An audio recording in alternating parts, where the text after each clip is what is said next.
In this lecture, we're going to cover Fourier transforms, wavelets, and spectral convolutions. As motivation, the significant early work for GNNs was in this direction of defining convolutions on graphs. For example, we're all familiar with convolutional neural networks and how they scan this filter across an image. But how do we generalize this operation to graphs? In the case of images, we have this grid structure, and we know that every pixel is going to have a neighbor to the left, above, and so on and so forth in this square-like fashion. And we can define a filter to be of that shape and scan it across. But how do we do that when we're trying to scan across a graph? And each node, for example, will have a different number of neighbors. But convolutional neural networks have been extremely successful. One of their great powers is that a particular filter is shared across the entire image. Meaning that if you find a filter that's good at detecting triangles, for example, you only have to learn those parameters once, and then you can share that across the entire image. And it would be great if we can do something similar for graphs, where we learn to recognize a certain pattern of a neighborhood, and then we want to search for that pattern across the graph. But we need to first understand how we can pull this operation off in a way that's generic and will work across all the different nodes in our graph. And this lecture is going to give the mathematical motivations behind the current graph convolutional methods, such as graph convolutional networks, GCNs. In general, when people talk about spectral methods, that usually means they're dealing with frequencies. And the way we get at frequencies is often the Fourier transform, which is another representation, a different set of basis functions that break things down into the frequency components. And then our spectral filters are essentially just a scalar function that's applied in this new frequency domain after we've applied the Fourier transform. And these filters will tend to amplify or diminish particular frequencies of our signal. The recipe, therefore, is something like we have our signal given by f of x here. We apply the Fourier transform to represent the same signal, but in this different domain where we're looking at frequencies. In other words, we've broken down our signal to see how much of it has of every frequency. And then in this space, we apply our filter, meaning we come up with this modified version of our signal, which is now indicated by this asterisk here. And once we've applied that filter and got the modified version, we take the inverse transform to translate it back into our original space. And now we have a modified version of our signal back in our original domain. You see this, for example, in the context of audio processing, like the equalizer. We have audio streaming into this effect here, and the Fourier transform is taken, which is essentially mapping how much intensity of our audio signal is in each of these frequency bands. And you can see the various frequencies represented here on the x-axis. Here we have 60 hertz and 170 hertz and so on. And a certain amount of your music is going to be in each of these buckets. And then we apply a filtering function on top of that such that we are amplifying or reducing the intensity once we've put the signal in these buckets. So we can multiply it by some constant to make it larger or smaller. And that's what these sliders represent, that the larger they are, the more amplification. And if it's at this center point, the 0 dB, that's just keeping it where it is. So in some way, this is sort of a pictorial diagram of what this filtering function is doing, that it's multiplying these various values on the x-axis, which are frequencies, by this multiplicative constant here. We also see this in the context of images, where we have some spatial pattern, and we can figure out its frequencies by taking the Fourier transform of that image and squaring it to get what's called the power spectra and plotting that. The center here is called the DC peak, and that corresponds to the 0 frequency, or kind of the average intensity information. And then if there's spatial frequencies in the image, there will be intensity associated with that, where low frequencies are close to this 0 spot in the middle, and high frequencies are further away. In this next image, you see It's the same sort of pattern, but the repetition is closer together, meaning there's more of them or a higher frequency, and these have dots that are further away from the center. And if we flip the orientation of these lines, we get dots in this other plane, such that if you draw a line between the center point and the dot, you get a line that's orthogonal to the plane that's being repeated in the original image. And we see that also with the diagonal. And then if you add these sorts of things together and you have frequency or patterns in multiple directions, you'll get a more interesting power spectra. And this is actually how they find like the crystallographic structure of materials. Is they'll take an X-ray beam and blast it at the material and capture what's called the diffraction pattern, which is essentially the Fourier transform of how the beam interacts with the material. And then by taking measurements on these dots, they can figure out what the actual distances are in the real material and understand something about its crystallographic structure. Now let's go on to define the Fourier transform. There's a number of ways to do it, different conventions and normalization constants and stuff, but this is just one way of doing it. If we have our function f that's operating in our original domain, whether that's space or time in the case of audio, the Fourier transform of that is the inner product of our original function with this other set of functions. If you're not familiar, the inner product is like a dot product of vectors, but more generic than that. And in the case of functions, you can think of the functions as infinite dimensional vectors, where typically a vector will have, let's say, d elements. And there's a number for each element. And if you have two vectors of the same length, if you take the dot product of them, then for each element you multiply together across the two vectors, and then you add up the results of that operation to get a single number out the other side. And in this case, when we're operating on functions, it's the same thing, but instead of a single element, we have the value at x, and then we integrate across all of x. In other words, x sort of indicates which element of the vector you're at. But in any case, this inner product is a generalization of the dot product operation, but instead of vectors, we have functions here. And from that lens, you may remember that a dot product between two vectors represents the projection of one onto the other, or how much one vector is pointing in the direction of another vector. And in this case, we're projecting our function onto this other function, the e to the I omega x.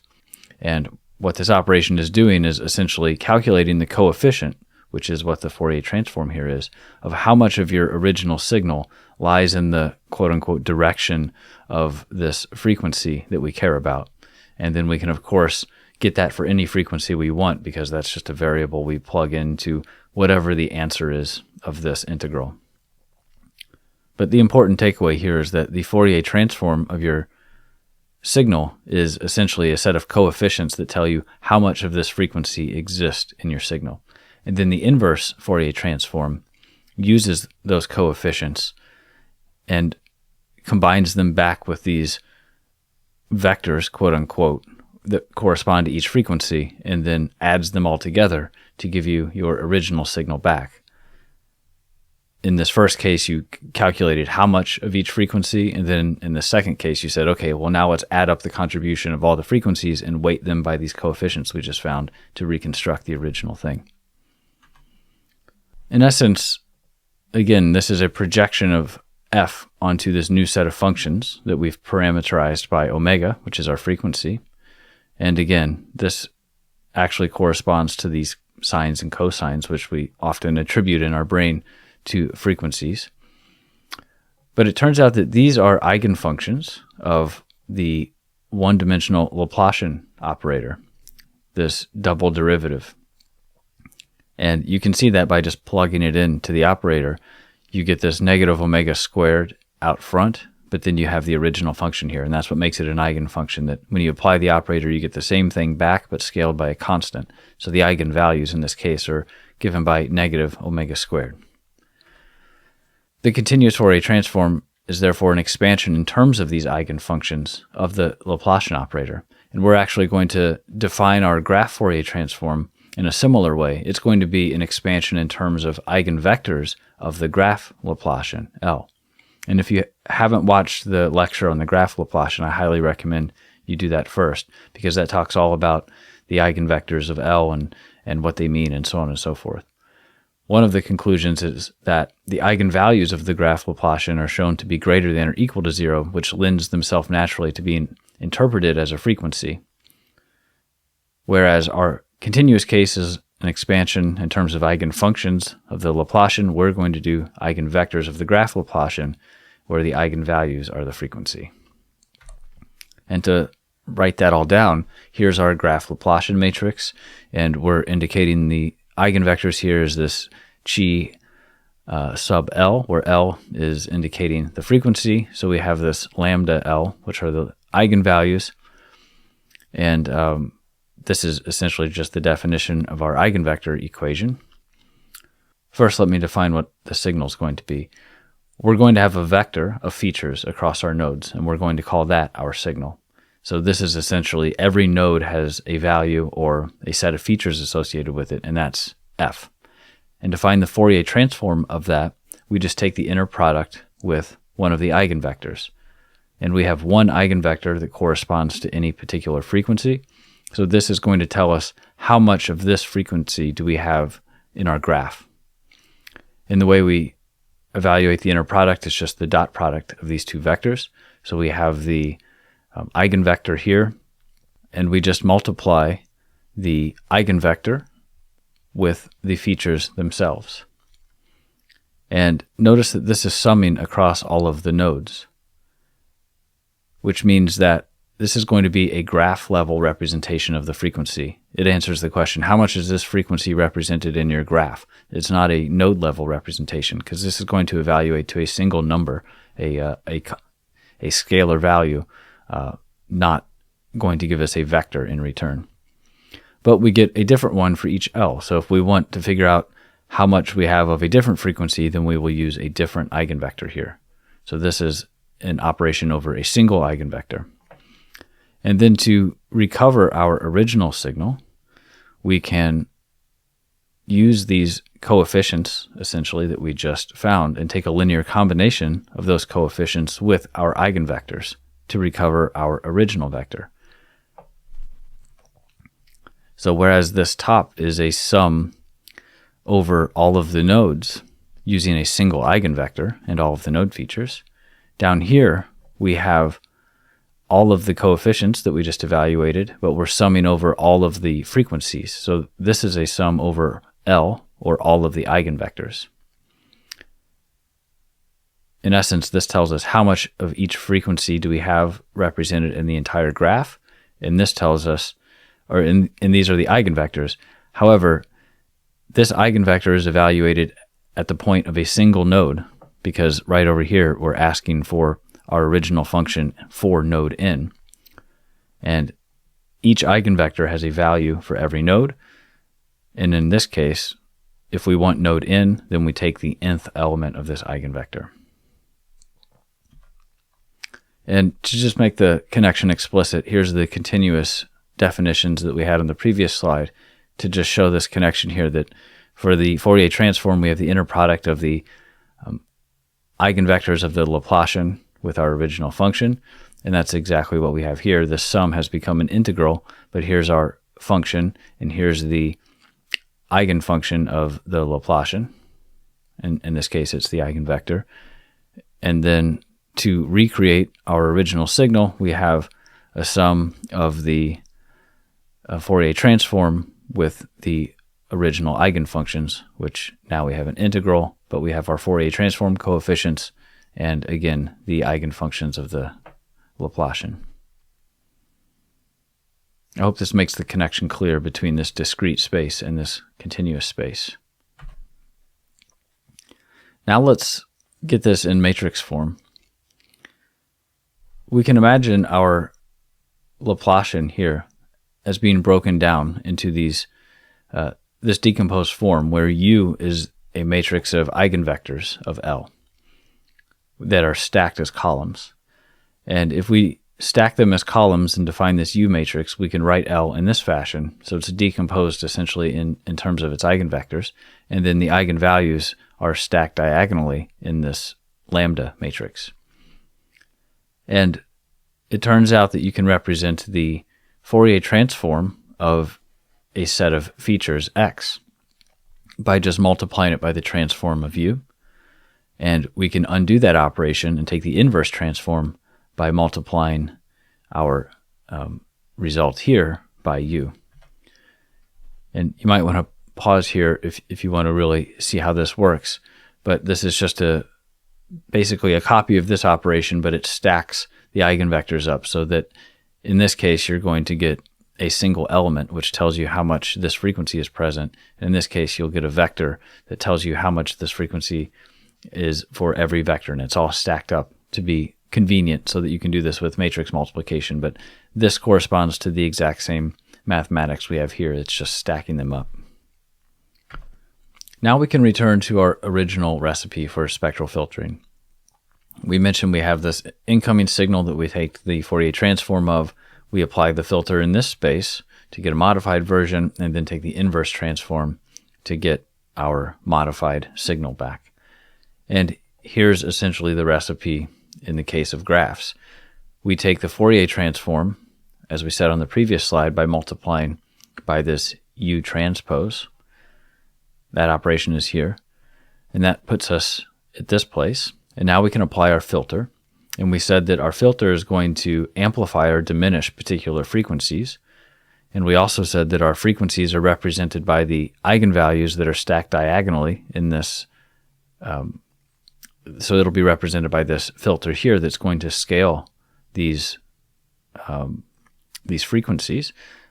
So this will scale the results over here and essentially modify the function in a way that depends on the frequency. And that's going to give us our f star omega. And then to take the inverse transform, we just multiply by U. And that'll give us back our x star, which is just the modified version that's had this filter applied to it. And this is what's called the spectral convolution. So this gives us the recipe, in other words, for how we're going to do convolutions on graphs. Let's take a step back and summarize what we've learned. The Fourier transform is a mapping onto a different set of basis functions, and each of those basis functions corresponds to a particular frequency. And by doing this mapping, we're essentially figuring out how much of your signal has this frequency in it, or how much of this frequency exists in your signal, rather. And then the inverse Fourier transform reconstructs your original function using that basis. And the basis functions themselves of the Fourier transform are eigenfunctions of the one-dimensional Laplacian operator. And the graph Fourier transform is defined in an analogous way in which we use the eigenvectors of the graph Laplacian as the basis, and the frequency we define as being the eigenvalues of the Laplacian. There are, however, some problems with this approach. First of all, U is expensive to use. There are n eigenvectors if we have n nodes in our graph, and each one is of length n, which means our U matrix is going to be n squared. So multiplying by something like that will be expensive if n is large.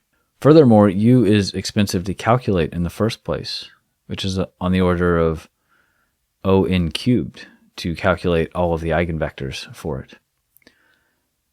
And finally, the operation is inherently non-local. If you again consider our definition of the Fourier transform of a signal at frequency L, we mentioned that we're summing across all of the nodes. And that means every node is going to influence this coefficient. And then when we use this coefficient to reconstruct the signal for our graph, after we've applied a filter, for example, that's used to compute every node, which essentially means every node influences every other node, which is what we mean by it's non-local. We might, for example, want to restrict the influence of a node to be within its immediate neighborhood and not to influence every other node in the entire graph. And this is what brings us to wavelets. Whereas a Fourier transform has components that are localized in frequency, which means we have a different component that represents individual frequencies. And they tell you things like, how much is this frequency in my audio file, this C note? How much of that do I have in my audio file? Whereas a wavelet is localized both in frequency and in the original domain of either space or time. So that'll say something like, how much is this C note in my audio file between this time and this time, a minute and a minute, 100 milliseconds. And if you look at this image of an example wavelet, you see the distance between these peaks is consistent, meaning it's representing a particular frequency, but it's also decaying in amplitude, so that if there was information over here around -4, when you projected it onto this wavelet function, it would all be zeroed out here. That this would not influence the result, only the information content in this window between about -2 and +2. So the information is localized to this region. And then you could imagine scanning this across the file to understand how this C note is dispersed throughout. And we essentially want a graph equivalent that has components that are localized to small graph neighborhoods. That's our objective here. Wavelets achieve this by having this notion of a mother wavelet, which kind of defines the core functional form. And then it's parameterized with these scale and translation parameters S and A. You can imagine that as you change A here, it can move this thing around left to right. And as you change S, that's going to adjust the frequency, for example. Graph wavelets. Well, one of the challenges with defining the notion of a wavelet in the context of graphs is that graphs don't have a natural notion of scale and translation. If you're thinking about width, for example, and you want to increase the width to cover a larger number of nodes, it's not clear how you do this in a continuous fashion, because the number of nodes could be defined by the number of hops, for example, like 1 hop neighborhood or 2 hop neighborhood. But what would a 1.2 hop neighborhood look like? We don't have this natural notion of a width that's continuous. And Hammond et al. Solved this problem, this paper linked below, by showing that the scaling factor can be defined entirely in this frequency domain, and in particular as a multiplier of this kind of base frequency. So they can define this operation such that the S parameter only is involved as a multiplier to the frequency inside of this wavelet kernel function here. And whereas the spatial domain is discrete, but this domain that we're integrating over, this frequency domain, is continuous. Our eigenvalues, for example, can take on any value above 0.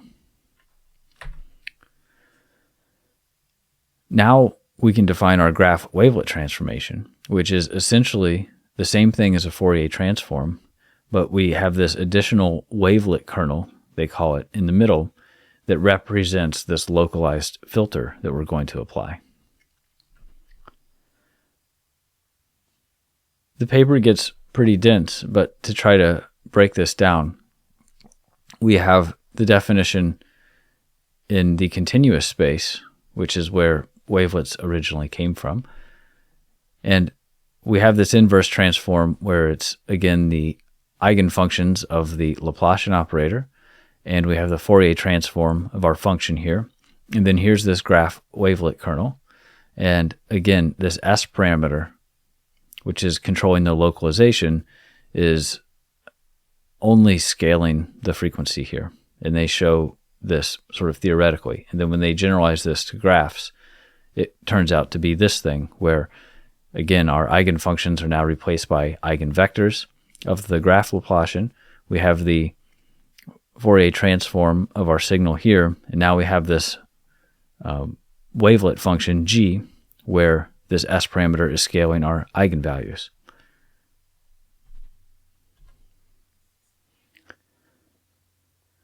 However, we still have the issue that it's expensive to calculate the eigenvectors and to use them. So this paper goes on to solve this problem by making an approximation. They say, okay, here's this function, g of theta, that's operating on the Laplacian, and that's going to do this wavelet transformation of our incoming function x. And as we showed, we can break L down into the eigenvectors, and it turns out that this kernel function is only operating on the frequencies, so we can pull the u's out, and this is the thing we're just working with in the definition of our convolution operation in graphs. But they say, well, why, if we want to avoid computing the u's, why don't we just approximate this thing directly and circumvent this problem of calculating the u's? And to do that, we'll just use a polynomial expansion. We know L is involved here, so we'll take polynomials of L, and we'll learn parameters that combine these polynomials of L in a different way to approximate this whole thing that we care about. And the brilliant part of this is that by limiting to polynomials in L, that the max exponent we have on L is the maximum distance a signal can travel from a node. We've talked multiple times about if you multiply the adjacency matrix, for example, by a signal, you're combining neighbors from the one-hop neighborhood. And if you apply that operation a second time, you're implicitly using information from two neighborhoods away, because the first one aggregated the first neighborhood. And if you aggregate the aggregates, then you're essentially getting information from two hop neighborhoods. And the Laplacian is just a transformation of the adjacency matrix, so this principle still applies, which means that if we take L to the nth power, we're essentially gathering information from the in-hop neighborhood. So by casting this as a polynomial expansion of the Laplacian, we are implicitly limiting the spatial influence of this operation, of how far a node can influence its neighbors. The paper goes on to show that Chebyshev polynomials in particular work well at approximating these kernel functions using low-order polynomials of L. And they also have this convenient form where it's this recursion relation where if you have the first couple that are given to you, you can easily generate additional higher-order polynomials. There is this weird detail that you need to rescale L to put it on the same range as these polynomials, so they actually apply this little transformation where they're scaling by the max eigenvalue. But the result of all of this is that you can now approximate this convolution operation directly by these polynomials of your scaled Laplacian. And if you limit k to equal just 1, then all we end up with is a set of parameters that we need to learn plus another set of parameters multiplied by L. And since L is just occurring to the first power, we're localizing this operation to be the one-hop neighborhood. So in essence, these theta 0, theta 1 are the filter parameters that we need to learn. And then this L will apply this neighborhood aggregation scheme, which is combining the various neighborhood information for every node, which will scale our node features. The conclusion of all of this math and approximation and theory is that if we want to do a convolution operation with some filter that we're defining, all we have to do is have these filter parameters, which we're going to learn through backpropagation, and then have this Laplacian matrix multiply our features, and that's it. So we basically have a matrix multiplication and a couple parameters we need to learn, and that's going to be the generalization of the convolution operation, but on this discrete graph structure. So it was complicated to get here, but the result is pretty simple. To summarize all of this, The graph Fourier transform is defined analogously to the continuous version, in which it's an expansion in terms of eigenvectors of the Laplacian operator. We also see that spectral convolution amounts to multiplication of a filter, but in the Fourier domain. However, we see that using the full spectrum is both expensive to calculate and it's non-local, meaning that for a particular node of interest, nodes that are very far away can still influence it. And we solve this problem by using graph wavelets, which are a graph generalization of traditional wavelets. And we see that we can essentially approximate a graph wavelet using low-order polynomials of our Laplacian, plus these filter parameters that we can learn. And the great thing is that avoids the decomposition, the eigendecomposition computation, which is expensive, and the use of the full spectrum, meaning it solves two problems at once. It makes them local, and it avoids this costly computation. This was quite a bit of math and theory. Thank you for bearing with me.